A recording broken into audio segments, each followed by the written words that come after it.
Hey everyone, I'm here at the Sydney premiere of Dune Part 2 at the IMAX Darling Harbour, which is the biggest screen in the state, showing the huge, amazing image. Let's head in and check it out.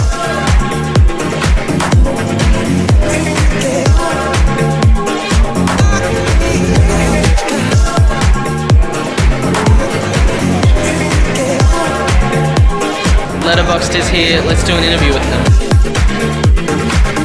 Look at how huge that screen is.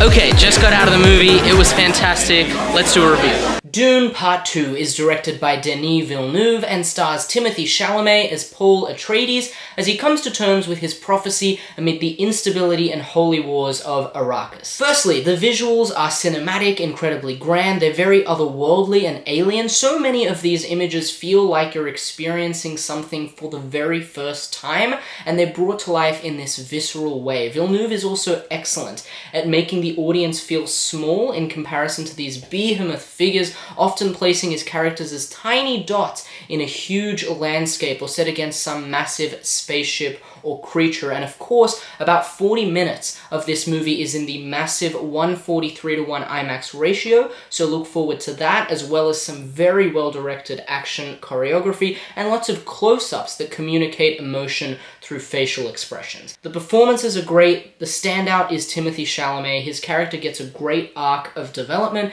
and that's sold through the nuance of his performance. This really feels like a step up from anything he's ever done before, and he really owns the importance of this role. Zendaya is fantastic, very layered. She provides a great counterpoint to some of the core themes in the movie through a vivid and very expressive performance. The rest of the cast is completely terrifying and totally committed to these larger-than-life characters. The story is grand and monumental and layered, and like the first movie, it does take its time. That means that at points the pacing does feel very slow, with stretches of mostly visual and allegorical storytelling, but this movie is very committed to showing and not telling. Much of the dialogue is made up of prophetic, religious speech spoken in this very solemn voice, but there are enough character moments which build those relationships to let you know how people are really feeling. This is very much one of those epic, sprawling stories which is about the scale of it. Dune Part 2, an excellent follow-up which I think surpasses the first movie in many ways. If you've seen it, let me know what you thought in the comments and subscribe so I can see you next time.